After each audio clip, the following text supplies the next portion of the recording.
नीले आसमान पर तैरते हुए सफ़ेद बादल हमें रुई के गालों की तरह हल्के फुल्के नजर आते हैं।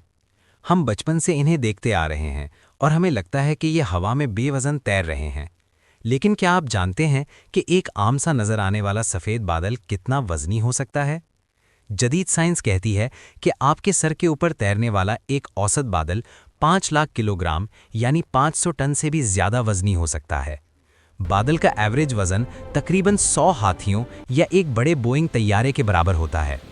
अब सवाल ये पैदा होता है कि इतना भारी बोझ आसमान पर कैसे टिका हुआ है और 1400 साल पहले कुरान ने बादलों के लिए भारी यानी हैवी का लफ्ज़ क्यों इस्तेमाल किया। आइए कायनात के इस हैरत अंगेज हाइड्रोलॉजिकल सिस्टम का राज जानते हैं। मेरा नाम है हसनैन सफदर और आप देख रहे हैं हसनैन टीवी। दोस्तों, बादल कैसे बनते हैं? बज़ाहिर ये एक सादा अमल लगता है, लेकिन इसके पीछे एक पेचीदा इंजीनियरिंग है। सूरज की हरारत से समंदरों का पानी बुखारात बनकर ऊपर उठता है। जब ये बुखारात बुलंदी पर पहुंचकर ठंडे होते हैं तो ये पानी के नन्हे नन्हे कतरों में बदल जाते हैं। साइंसदान बताते हैं कि बादलों की कसाफत यानी डेंसिटी और उनमें मौजूद पानी की मिकदार उन्हें बेहद वज़नी बना देती है। लेकिन ये गिरते क्यों नहीं? क्योंकि उनके नीचे मौजूद गर्म हवा का दबाव उन्हें ऊपर की तरफ धकेलता है, बिल्कुल वैसे ही जैसे पानी जहाज को डूबने नहीं देता। ये तवाज़न अल्लाह की वो कारीगरी है जो आसमान पर लाखों टन पानी को मुअल्लक रखती है। आज से सदियों पहले जब इंसान समझता था कि बादल धुएं की तरह बेवज़न होते हैं, कुरान मजीद ने एक ऐसी हकीकत बयान फरमाई जो आज की सैटेलाइट टेक्नोलॉजी और मीटियोरोलॉजी की बुनियाद है।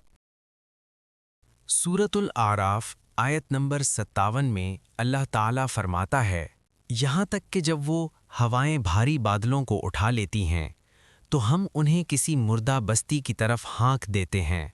गौर कीजिए, अल्लाह ने बादलों के लिए फ़िक़ाला का लफ्ज़ इस्तेमाल किया, जिसका अरबी में मतलब है इंतहाई वज़नी या भारी भरकम। कुरान पाक से पहले कोई इंसान ये सोच भी नहीं सकता था कि ये हल्के नज़र आने वाले बादल दरअसल लाखों टन वज़नी होते हैं। ये सिर्फ़ खालिक़ कायनात का कलाम ही हो सकता है जो इनके वज़न से वाकिफ़ है। बादलों को बनने के लिए सिर्फ बुखारात काफ़ी नहीं होते। जदीद साइंस ने एक और हैरत अंगीज़ दरियाफ्त की है जिसे क्लाउड सीडिंग या बादलों की बार आवरी कहते हैं। हवा में मौजूद गर्द के ज़र्रात और नमकियात बखारात को इकट्ठा करके पानी की बूंदों में बदलने में मदद देते हैं। इस अमल में हवाओं का किरदार एक पॉलिनेटर जैसा होता है। कुरान पाक की सूरत अल हिज्र आयत नंबर 22 में इस साइंसी हकीकत को यूं बयान किया गया, और हमने बारावर करने वाली हवाएं लवाक़िह चलाईं, फिर हमने आसमान से पानी बरसाया। लफ्ज़ लवाक़िह का इस्तेमाल इतना दक़ीक़ है कि ये बादलों के बनने के उस कीमियाई अमल की तरफ इशारा करता है जिसे साइंस ने हाल ही में समझा है। हवाएं बादलों को पॉलिनेट करती हैं ताकि वो बारिश बरसा सकें। ज़रा सोचिए, अगर ये लाखों टन पानी बादलों की शक्ल में तकसीम होने के बजाय एक साथ ज़मीन पर गिर जाए तो क्या होगा? ये किसी बड़े एटम बम से ज़्यादा तबाही मचा सकता है। लेकिन अल्लाह ने इसे बूंद बूंद करके गिराने का निज़ाम बनाया है। सूरतुर रात की आयत 12 में अल्लाह फरमाता है कि वही है जो तुम्हें बिजली की चमक दिखाता है और भारी बादलों को पैदा करता है। ये बादल सिर्फ पानी नहीं लाते, बल्कि ये ज़मीन की ज़िंदगी, पौधों की खुराक और इंसानों की बका का ज़ामिन है। ये बादल अल्लाह की रहमत के प्यादे हैं जो हुक्म इलाही से बंजर ज़मीनों को ज़िंदगी बख्शते हैं। आइंदा जब भी आप आसमान पर बादलों को तैरते हुए देखें तो याद रखिएगा कि वो सिर्फ बादल नहीं बल्कि लाशरीक ज़ाते अल्लाह अज़्ज़ा वजल की कुदरत के अजीम व शान टैंकर्स हैं जो लाखों टन वज़न उठाए आपकी खिदमत में मसरूफ़ हैं।